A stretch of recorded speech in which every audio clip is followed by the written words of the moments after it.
I've got an issue with the stereo that basically I put in the aftermarket stereo.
Okay, so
alright, so we're about wrapped up. I've got everything put back together, at least for now.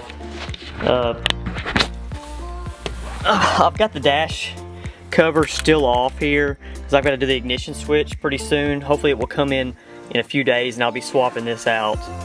But we did get the stereo and all the console back in. It looks really good. All the speakers are working now. So hopefully we don't have to take this back off. Hopefully we're wrapped up here. So I went ahead and put the shift knob on. All the speaker covers are back in place.